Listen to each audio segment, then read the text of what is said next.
is Sara Coelho-Robinson and welcome to Day to Day Knits, episode 47. This is going to be a little bit of a quick episode, just going to give you a little, it's sort of almost maintenance. It's just, how are the whips going? There's like no big news, not anything like that. It's just continuation of past projects. Today I am wearing 4 different knitted projects, all done by me. One is, I'm wearing it as an undershirt. It's a t-shirt, but the design itself is of a sweater. So this is the Cozy Classic Raglan that I made the top in white and the bottom in green. Unfortunately, the green died a lot, bled a lot, and now my white that used to be like this is just a shade of green. And this was the Elsebeth Lavold Silky Wool. Colors were white and Mallard. Then I'm wearing the Dreamy Vanilla Soxx in online Linie 12 Street Design color. Color is 101, which is one that switches. I made this more or less recently. It switches from blue to white to brown to white and then blue again and so on. And I only had 50 grams that I wanted to knit for myself. So I had to sort of not care about starting with the same color. So as I'm wearing these socks inside my shoes, you'll see the top of one is blue and the top of the other one is brown. And it looks like they don't match. But they do. They are the same pair. But I don't really care about it, and no one has ever commented on it, so. Then, this one is the Plum by Junko Okamoto, which I made using one of my favorite yarns ever, Xia My 20 by Retrosaria Rosa Pomar, which is a rustic wool.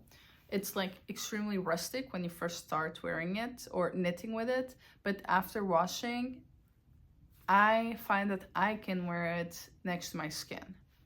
I was having an allergy with it when I was knitting it, and that's because I think it had some vegetable matter in the yarn itself that I was like pulling off because I'm allergic to many plants. I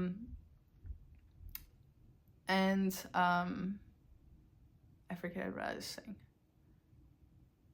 Well, and now I'm not allergic to it anymore. So I think it was just those plants. Whenever I was knitting this project, I would get like a sore throat and I'd start coughing. But after pulling all those out as I was knitting and blocking, I do not have that issue anymore and I can wear it next to my skin if I want to. But it is a little bit chilly out there. It's still winter. And so I forget. Shoot. Oh yes. So it's winter, so I'm not wearing close to my skin. But I would.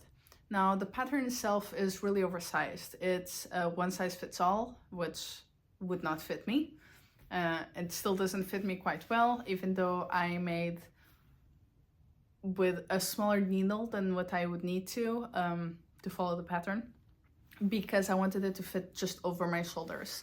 I would still like to get some of this yarn, see if I have any leftovers, and weave it at the top and then just tighten it a little bit more just so that it falls better over my shoulders like this, because the end of my shoulders is here, so I'd like it something closer to the top. And then I'll probably like tie it and weave in the ends down the front. And then finally I made this necklace, which reminds me the necklaces that my grandmother Susanna used to wear, which has just little rocks. And I weaved a line, and they have these different shades of brown and gray and orange, and they look great. They look great with beige, but also with gray, such as my pants.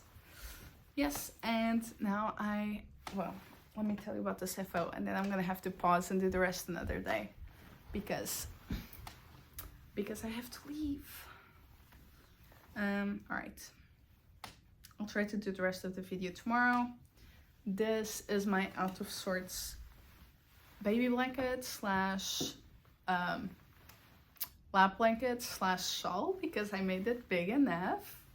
It uses, and I'm calling it the out of sorts blanket because it uses the out of sorts pattern that you can see in any of my out of sorts collection, which has the mini socks, the knee length socks, and the sweater, which it has somehow become, I think, more popular recently. I wonder if it's just the color work, the fun like spring like colors, or if it is the sizing, because it's made specific for people's body measurements. So if you're someone like me that has a small bust but like a little muscly arms, then you'll find that the sleeves will fit perfectly and the bust will fit perfectly. And if you're someone that has the opposite issue of a larger bust and smaller arms, you'll find that the same thing happens because this pattern doesn't change proportionally, like to get bigger everywhere proportionally or smaller everywhere proportionally as sizes change, because it is made for your size and your size only. You put in your measurements and it will tell you the stitches that you need specifically for your body shape and dimensions. So yeah, I don't know why, but it has been more popular this winter slash beginning of spring, which makes me really happy because it was really like labor intensive, and it was made with lots of love, so I'm really happy. Yes, and so it has that. The red is Jamieson and Smith, which I really liked. I would like to knit a whole sweater in this, or a cardigan, or a vest. And it is very rustic. I used it to make this border, which has 4 rows of knits, and then after that is purl, knit, yarn, purl, knit, knit, knit, knit, purl. So you repeat at the purl. Then the row above that would be purl, knit, yarn over, knit, yarn over, and then it would repeat with a purl. And then it would be purl, knit until you get to the other purl. And above that it would be purl, knit, yarn over, purl, knit, yarn over, knit, knit, knit, yarn over, knit. And it just keeps repeating that way. And I wanted to do it longer, but I ran out of yarn. So actually this border is a little darker, and that's because I had to use a different yarn to finish it off. And then the other color that looks white here and much darker here is in fact not white. It's just different shades mixed with white, but white being the predominant color. And that is Camellia Fiber Company's Fingering, I think, Superwash. She doesn't have many superwash, but I think this is one of them. And you can see like it has some greens, some blues, some pinks. Yeah, and all right, so I guess this is it for now. I will tell you about the other things tomorrow, and I'll merge the videos. All right, so it is now Tuesday night, and I am making lasagna, and I thought I'd take a few minutes and come over here and finish my episode.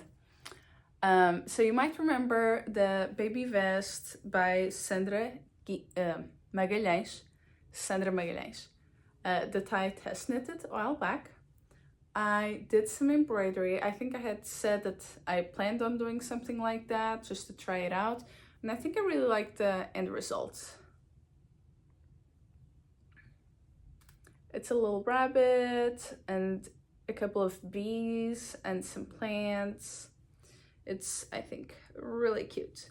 And what I did is, and I don't really know how to embroider, I have a workshop once for a very specific type of embroidery when I was visiting Madeira a few years ago.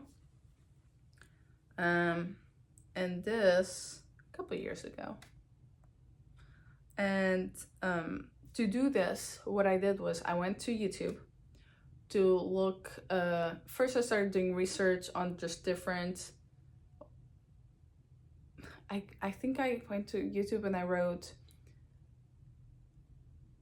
embroidered bunnies or something like that. And eventually I found a short that I'll try to link below in the description that has this design here. And what I did was I bought these sort of sheets of sort of like paper. It looks like a vegetable paper that you can use for cooking, but it dissolves in water.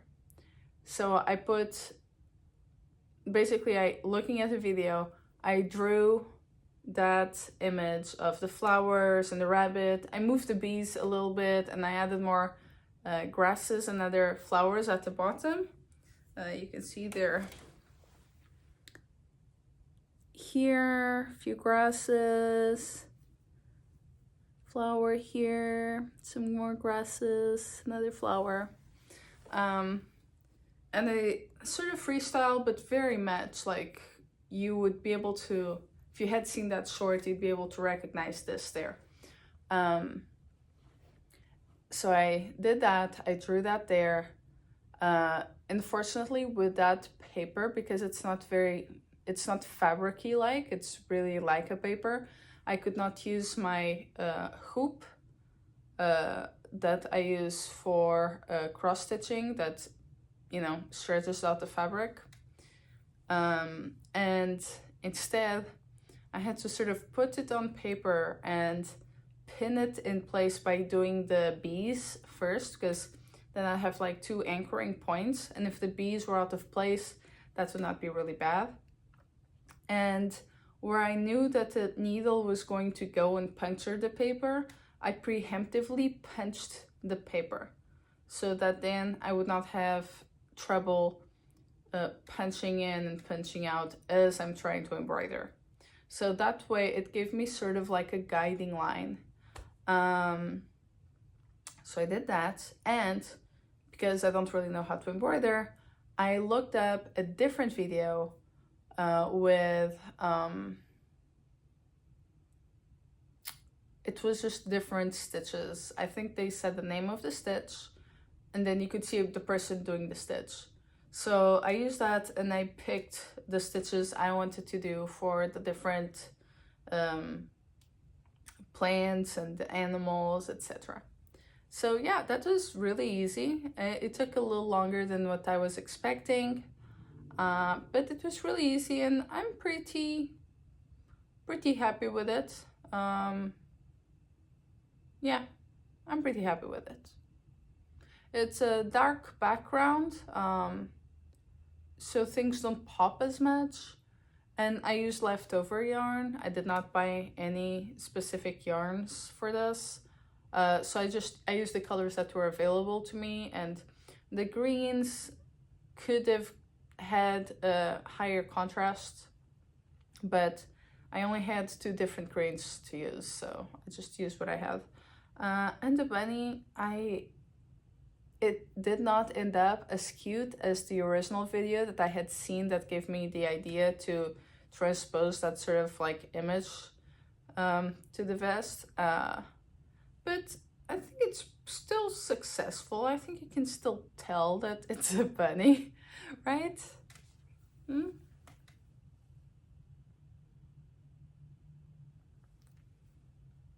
Yeah, all right. So that's it. I consider this a successful project that is finally finished, because from the very beginning I wanted to do a basic vest, but then do some embroidery on it. Then I have, and where is it? And this has had a few changes from the Portuguese video, but these are the Dreamy vanilla socks, one of my designs. It's really my go-to design. These are the socks I knit the most frequently nowadays. It's a toe-up sock, and I use 2 different colorways. This one is no longer available, Cloud-Born Fibers yarn. The color is Caribbean Blue, I think. This one's also not available anymore. That one is Hypnotic Yarns Yarnable from March 2021. And it's called Celtic Faerie.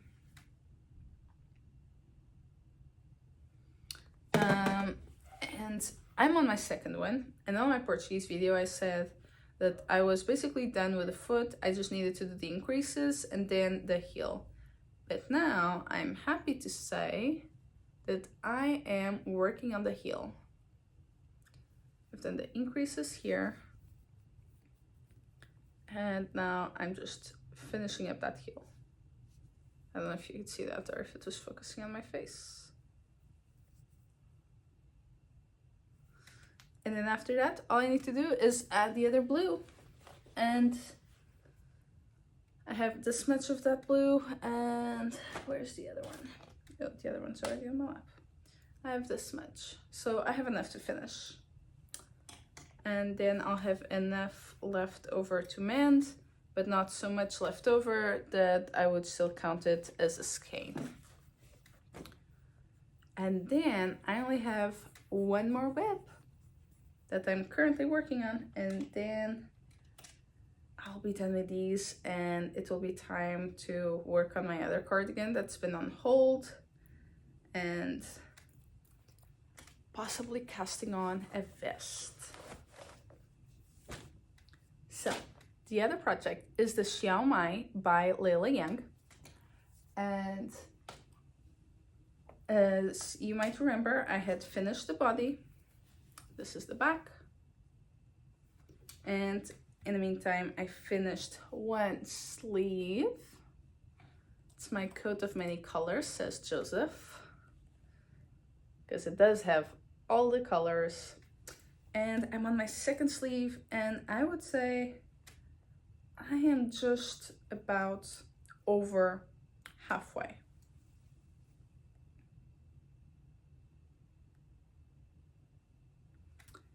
Yes, and it's all very exciting. I can't wait to wear this. Although it's getting weirdly hot.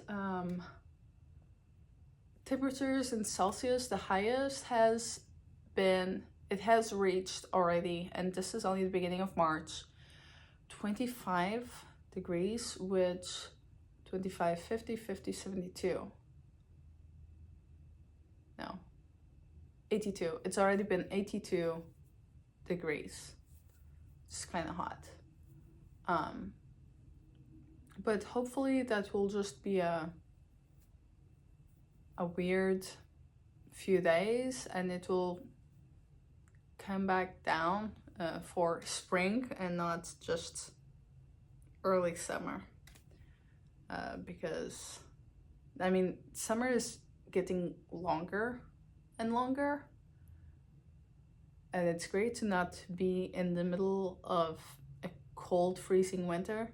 But at the same time, I like the season that is neither too hot nor too cold, where you can just keep the windows open all day to wear out the house, and you're still feeling comfortable. Yeah. Now I'm happy to say that I'm already using the 2 last skeins of yarn, and then I will have enough yarn to do the squares on my blanket.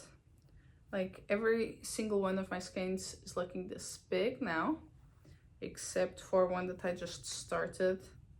That's this big. I'll have enough for that, and to do like maybe some heels on some socks or toes and cuffs, something like that. So I might do some neutral socks that end up having like a neon toes and neon cuff. That would be fun. And maybe I'll use some in like details, like making a really like neutral sweater.